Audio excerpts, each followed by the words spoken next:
बोले जरूर हुआ है। कन्नौज नगरी में एक ब्राह्मण रहते थे, उनके पुत्र हुआ अजामिल, बहुत ही अच्छा बालक, भगवान का पूजा पाठ सब कुछ करता, बड़ा हुआ, शादी हुई। अब एक बार वो जंगल के रास्ते से कहीं जा रहा था, तो वहां उसने शूद्र को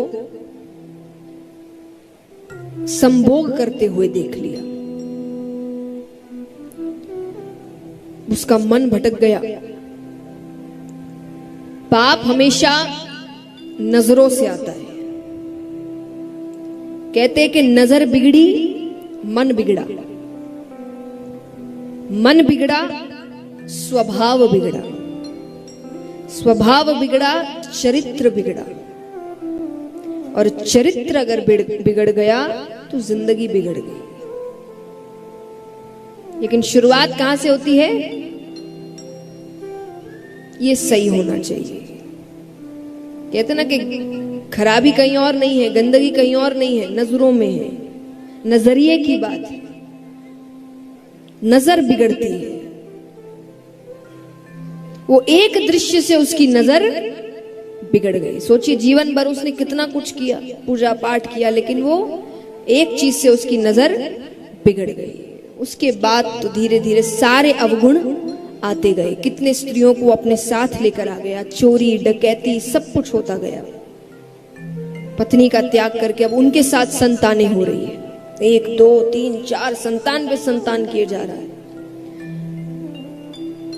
उसी गांव में एक बार एक संत तपस्या करके उठते हैं, उसी के घर जाते हैं, एक रात का समय मांगते हैं कि उनको स्थान चाहिए रहने के लिए, दूसरे दिन फिर किसी गांव के लिए निकलना है। उसने दे दिया जगह, कमरा दे दिया। सिद्ध ऋषि थे। सुबह उठ के वो कहते हैं कि कहते ना कि आपके बड़े बुजुर्ग अंत समय तक कोशिश करते कि आप सुधर जाए। तो उन्होंने भी सब समझ लिया, तो अंतिम कोशिश वो करके जाते हैं।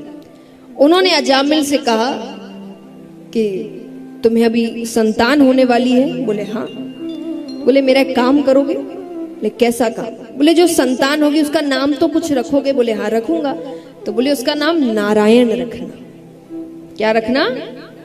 नारायण। उसने कहा ठीक है। बालक ही होता है, पुत्र हुआ, उसने पुत्र का नाम रखा नारायण। घर का सबसे छोटा बच्चा था तो उसमें मोह ज्यादा था। तो अब दिन भर उसके मुख में केवल एक ही नाम, नारायण इधर आना, नारायण कहाँ गया, नारायण को खाना खिलाना, नारायण को घुमाना, नारायण को सुलाना, नारायण नारायण नारायण नारायण, दिन भर नारायण। धीरे धीरे साल बीतते गए। उसका अंत समय आया। अंत समय आया तो यम के दूत आए लेने। इतना पापी है, यम के दूत ही आएंगे। तो यम के दूत उसको ले जाने लगे। तो डर के मारे वो जोर से चिल्लाता है, नारायण मुझे बचाओ, नारायण मुझे बचाओ। अब यहाँ भगवान उठते हैं, तेज आवाज सुन के भगवान अपने पार्षदों को कहते जाकर देखो कौन आवाज लगा रहा है। वो पार्षदों को देखकर यम के दूत भाग गए।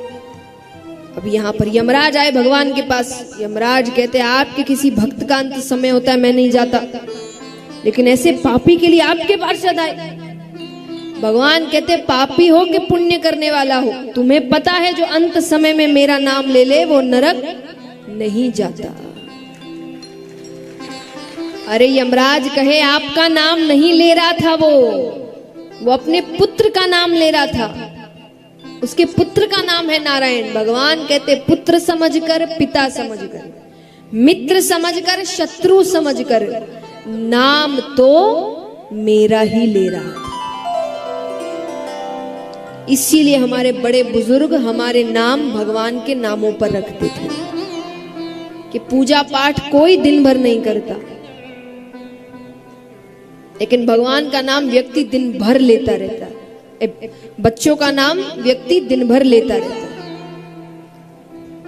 और भगवान के तो इतने सुंदर सुंदर नाम है, कोई बोल भी नहीं सकता कि नहीं भाई पुराना जमाने के इतने नाम है, इतने नाम है, कोई अंत ही नहीं है। और ये सब देखिए भगवान के तरीके हैं। आज सांसारिक रूप में व्यक्ति सब कुछ अपने आप कर रहा है, व्यापार कर रहा है, धन कमा रहा है, सब चीजों में उसको इतनी भगवान की याद नहीं आती, क्योंकि उसे लगता है मेरे हाथ की चीजें हैं, मैं कर रहा हूं। तो भगवान ने ऐसी चीजों का लालच देके रखा है जो हमारे हाथ की नहीं है। जैसे माँ बाप होते ना, छोटे से बच्चे को ज्यादा डांट दे तो वो डर जाता है, फिर वो आपके पास नहीं आता, तो आप उसको पास कैसे बुलाते हैं? लालच। चॉकलेट दिखाते हैं, फोन दिखाते हैं, आइसक्रीम दिखाएंगे, बाहर घुमाने लेके जाता हूं, हम तो घूमी घूमी जा रहे हैं, वो लालच से आपके पास आता है। तो हम भी बच्चे जैसे हैं, हम भगवान से थोड़ा सा कुछ इधर उधर हो नहीं गया, एक काम नहीं हुआ, ये नहीं हुआ, थोड़ा काम बिगड़ गया, पीछे हट जाते, तो भगवान लालच देते, पाप खत्म कर दूंगा, नरक नहीं भेजूंगा, स्वर्ग मिल जाएगा, अरे तू मेरे पास आ तो सही। ये सब भगवान के लालच है। भगवान कहते मैंने इनको नहीं छोड़ा, ये मुझे छोड़ के रखे हैं। भगवान कहते ममे वांसो जीव लोके जीव भूत सनातन, कि सारे मेरे अंश है और अपने अंश को कौन त्यागता है, तो मैंने नहीं छोड़ा, इन्होंने मुझे छोड़ा है। भगवान को अपना बनकर पुकारिए, योग्यता पर मत जाइए। भक्ति में योग्यता नहीं देखी जाती कि हम ये नहीं, कई बार कीर्तन तक में आप कईयों को गाने कहा जाए वो कि हमारी आवाज अच्छी नहीं है, हमको गाना नहीं आता, ये नहीं आता, तो भगवान थोड़ी लिख कर भेजे कि पहले गायक बनो, संगीतकार बनो, फिर गाओ मेरे सामने। हम इतनी योग भगवान के सामने जाने के लिए इतनी योग्यता देखते, ये नहीं आता, वो नहीं, कुछ नहीं आता, फिर भी आपके हैं। एक सेठ जी, साधारण सा उदाहरण देती हूं मैं अपनेपन का, अपनेपन में कितनी ताकत होती है। एक सेठ जी है, बहुत बड़ी जायदाद है, कंपनियां मिले चल रही है, और एक कर्मचारी काम करता है, पढ़ा लिखा है, ईमानदार है, मेहनती है, महीने के 60, 70, 80 हजार कमाता है। वहीं सेठ जी का बेटा है, कुछ नहीं कमाता, कोई काम धाम नहीं करता, लेकिन यहां सेठ जी की मृत्यु हुई तो सेठ जी की पूरी जायदाद किसको गई? कर्मचारी को, बेटे को। क्यों? अपना है। तो जब प्रेम की बात होती है ना, तब योग्यता नहीं देखी जाती, अपनापन देखा जाता है। तो भगवान के सामने योग्यता मत देखिए कि ये नहीं है, वो नहीं, अभी कैसे जाए। बच्चा थोड़ी सोचता है माँ बाप के सामने जाने से पहले। बच्चे से बड़ी गलती हो जाए, अंत में वो किसके पास आता है? माँ बाप के पास। उसको पता है डांट पड़ेगी, मार भी पड़ सकती है, लेकिन बचाएगा ये।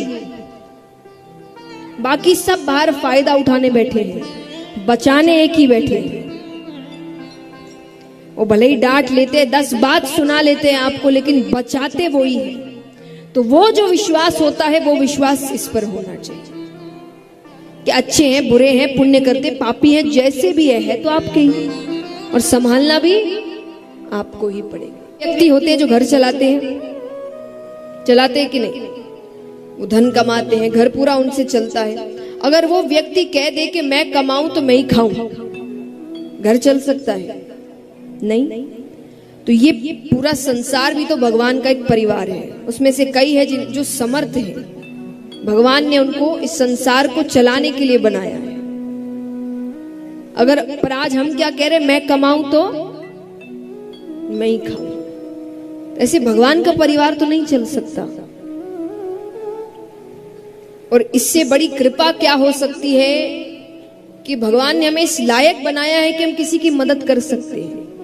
कोई आपसे मदद मांगे तो ये मत सोचिए कि वो मदद मुझसे क्यों मांग रहा है, सोचिए कि आपको इतना काबिल भगवान ने बनाया है कि कोई आपसे मदद मांगने आ रहा है। इतनी कृपा तो हुई है कि कोई हमसे मांगने आ रहा, हम इतने काबिल हैं आज, मतलब। तो उसको ध्यान में रखते हुए जब जब हो सके तब तब सेवा करिए। और जो मैंने शुरू में भी कहा कि भगवान किसी का उपकार कभी मत सोचिए धन की कमी हो जाएगी, भगवान इतना देंगे क्यों? क्योंकि हम इंसान है ना, आदत से मजबूर। हम यहाँ दान करके ऊपर जाकर सुनाएंगे जरूर कि हमने ये किया था, हमने इतना दान किया था, हमने तो भगवान कहेंगे मैंने उसे डबल दे भी दिया था, चलो। मैं किसी का उपकार नहीं रखता, तो ये मत सोचिए हम सेवा करेंगे तो हमारे धन की कमी हो जाएगी, बिल्कुल नहीं होगी, क्योंकि वो ऐसा होने नहीं देगा। आइए, जिन भक्तों ने सेवा की है उन सभी के नाम और फिर आगे की